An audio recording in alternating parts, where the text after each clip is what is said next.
Hi friends, నేను egg noodles చేస్తున్నాను. దానికోసం ఒక ప్యాన్లో 4 గ్లాసెస్ వాటర్ వేసుకొని నూడిల్స్ని బాయిల్ చేసుకోవాలి.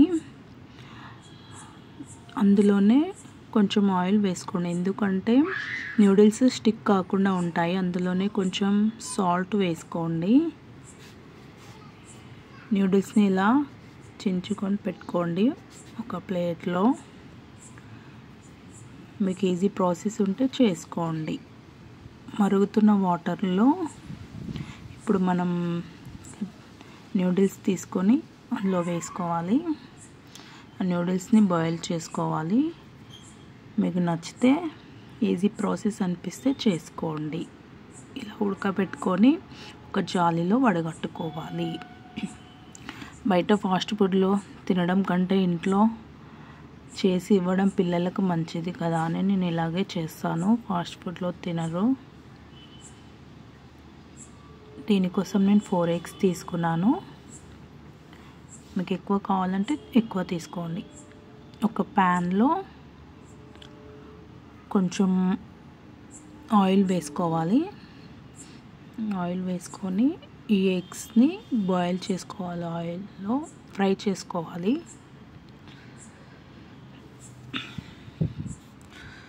మీకు నచ్చితే లైక్, షేర్ అండ్ సబ్స్క్రైబ్ చేసుకోండి. ఈ వీడియో కనుక నచ్చితే ఒకసారి ట్రై చేసి చూడండి. ఇంకొక ప్యాన్లో కొంచెం ఆయిల్ వేసుకొని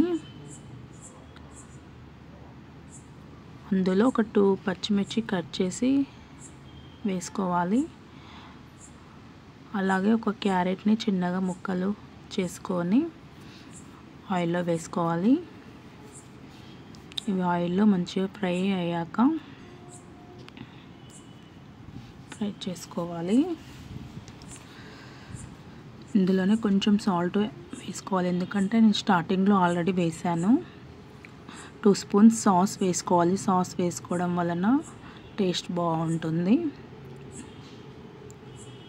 ఈ ఉడకబెట్టిన నూడిల్స్ని ప్యాన్లో వేసుకొని ఒకసారి మిక్స్ చేసుకోవాలి. దీనికోసం నేను మమతా నూడిల్స్ మసాలా యూజ్ చేస్తాను.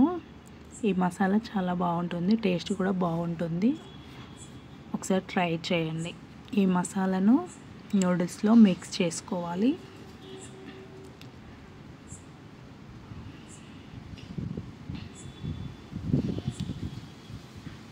ఎగ్ ఆయిల్లో ఫ్రై చేసుకున్నాం కదా, దాన్ని ఎగ్ నూడిల్స్ మామూలుగా అందరూ చేసుకుంటారు, కానీ ఈ ప్రాసెస్ మీకు నచ్చితే ఒకసారి ట్రై చేయండి అంతే. ఒక లెమన్ జ్యూస్ అలా వేసుకోవాలి.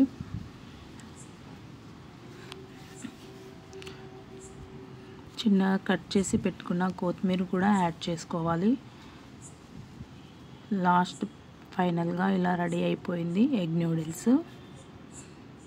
వీడియో కనుక నచ్చితే లైక్, షేర్ అండ్ సబ్స్క్రైబ్ చేసుకోండి ఫ్రెండ్స్.